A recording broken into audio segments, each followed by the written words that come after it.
If you're new to stock investing and you found this page, you might be wondering what in Lord's name is going on with GameStop. Well, you found Captain Seth and your Uncle Paul, and we're here to give you some inside information that may be different from what you're hearing.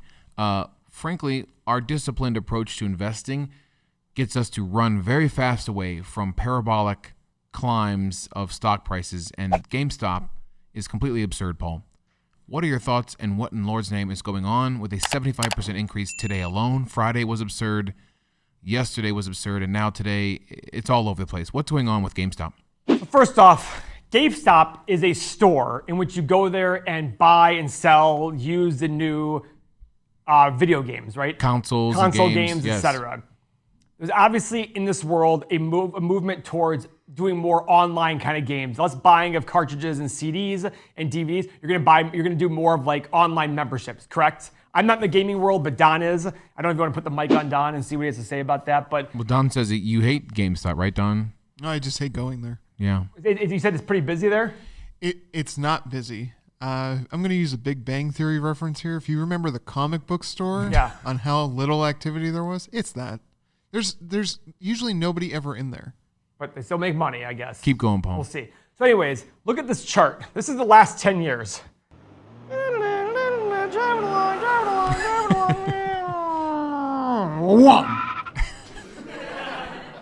This stock, 11 days ago, was $20 a share.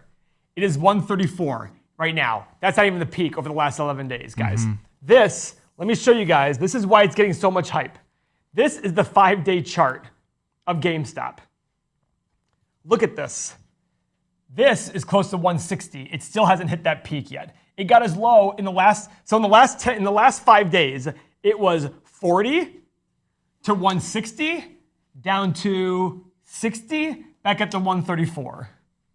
This is 5 days, not 5 years, not 5 months, 5 days. That's why this is breaking the internet right now. Yes. Michael Burry, from fame from The Big Short, was buying GameStop, I believe, at $6 or $7 a share. I don't know if he still has it.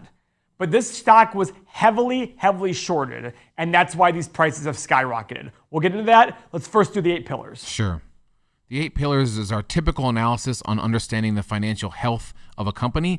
If you're a patron, you know this by heart. You're an 8-pillar killer. If this is the first time, we're going to look at our 8 pillars right now to analyze what's going on with this company, and this is usually a deeper dive than most.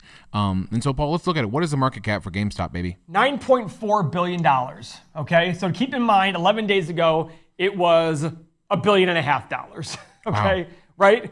No PE. Why? Because it doesn't make money. When there's no earnings, it's a negative number. You can't have a negative ratio. So this is pillar number 1 is our PE ratio. We want it less than 20, but not this low, Paul. Correct. This is negative. This doesn't exist. The last 12 months, they've lost. So then, again, profit margin is going to be an X. They've lost money in the last 12 months.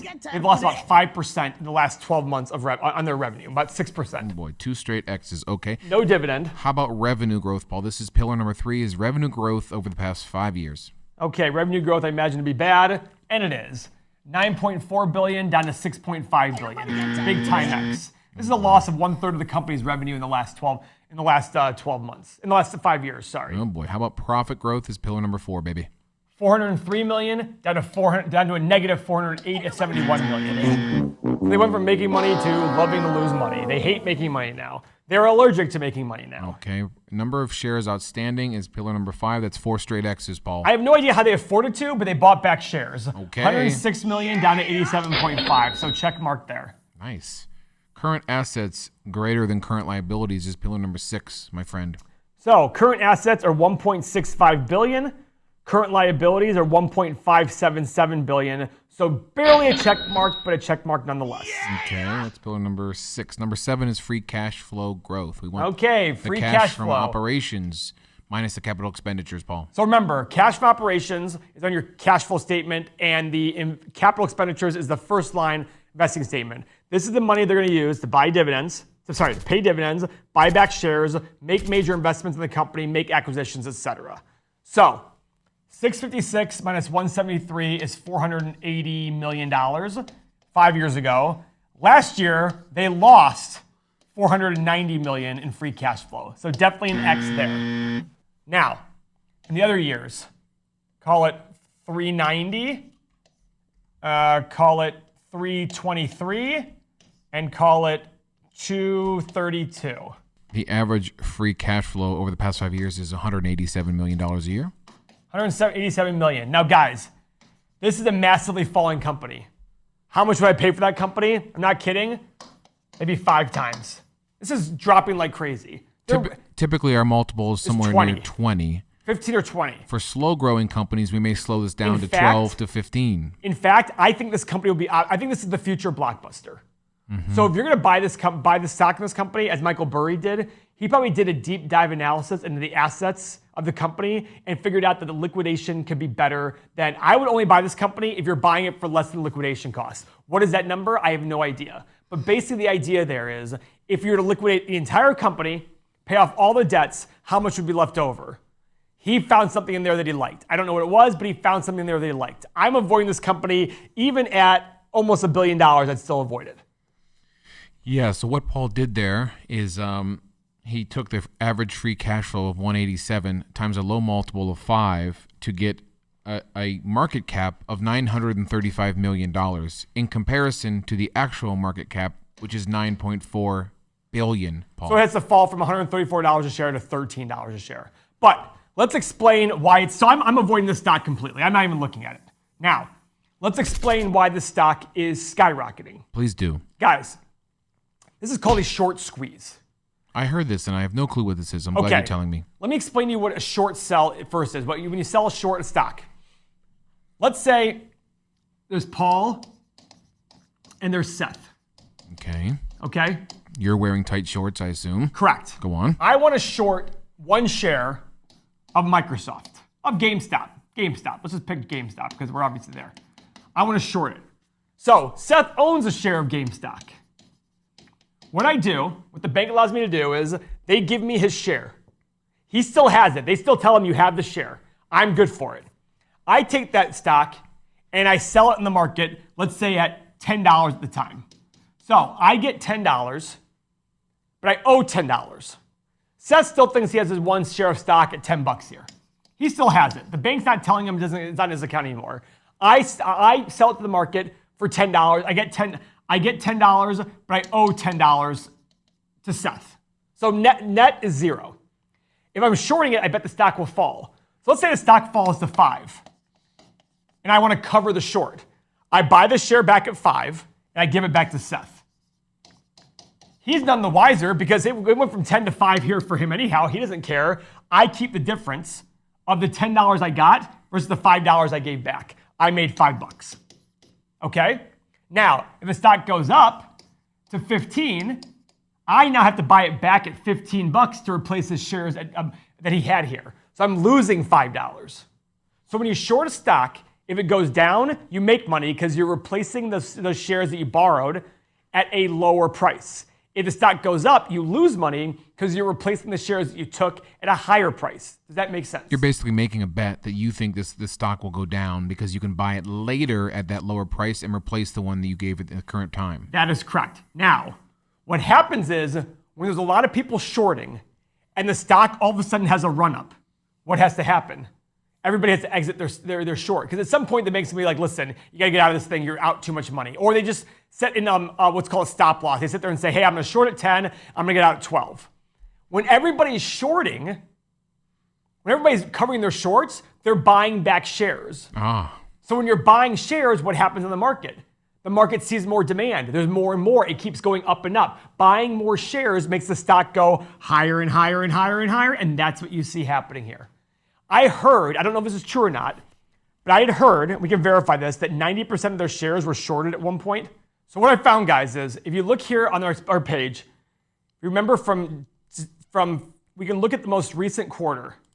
The most recent quarter that's reported, how many shares outstanding did the company have? 65 million shares outstanding.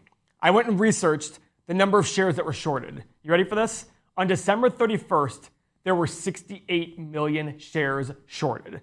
More than shares that existed. What does that mean? It means this thing was the most short stock I've ever even heard of. What were people thinking back then? That it's just going to 0.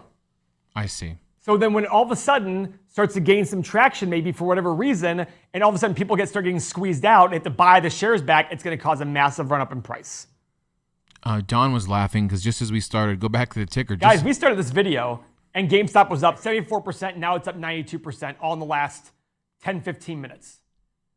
So guys, this is a massively shorted stock. Massively shorted. That's what's causing this right now. I guarantee there's way less short position out now than there was 2 weeks ago because of the short squeeze. So there were more shares out shorted than there were shares outstanding. So people have to start buying these back. Absolutely. At a much higher price. And that's what's happening now. It's what's causing the massive volatility. So people are saying online, like, I'm sticking with this till it hits $1,000 a share. That's, again, the hype. What's possible? I mean, it's possible, but that's the hype happening. And I'd sit there and say to you, at $1,000 a share, that makes the company worth $60 billion. And you have to ask yourself, a dying company with $6.5 billion in revenue and losing money hand over fist, is that worth $60 billion? That's your call. At what point does someone with an intelligent look on this say, I should short this stock now? It's bound to go back down to the crap numbers it was headed for. It's probably going to be a very expensive stock to short. The more short positions out there, the bank will charge you interest. At one point, for example, Tesla, it cost you 26, 27% a year just to short the stock because of how many people want to short it. You have to go convince somebody like Seth, hey, let me borrow your shares. Well, you have to pay me a ton of money to do that because there's so few shares outstanding out there available for short. This one I'm sure was the same way. What is your take home on that? Might have been, by the way, Michael Burry's position. That might have been. I don't know what his reason for buying it, but it might have been, hey, listen, there's more shares outstanding. There's more short position out there than shares outstanding. If this thing hits, it's going to skyrocket. Yeah, he did the one thing no one else did. He looked. Yeah, exactly. What's your final take on GameStop? I'm avoiding it as a business overall. I think there's better opportunities on $10 billion companies. Even if it was $500 million, I don't know how they make it. I'd have to look more detail into them, see if they own any of their stores, have the real estate behind it, because they have debt above and beyond just their current liabilities. So I'm just avoiding it completely. I mean, typically when our revenue growth, profit growth shares, when there's a whole dumpster fire like this, you just run away from the fire. Especially yeah, exactly. And I'm running away from this fire. Interesting. If this resonates with you, this deeper dive, this look into the actual numbers, and you'd like to follow the math and not the hype, you can join us on our Patreon page. Click at the description below. Paul, we've been blessed with an exorbitant amount of subscribers. It's growing every single day, and the same goes with our patrons that you converse with in the top tier every single day.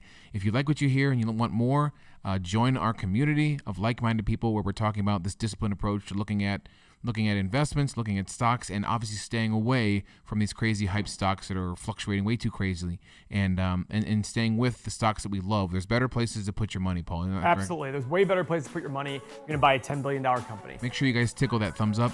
We love you. And follow us for like all the videos we do all week, Paul, our live streams. We appreciate your support. Good luck, guys. See you. Love you.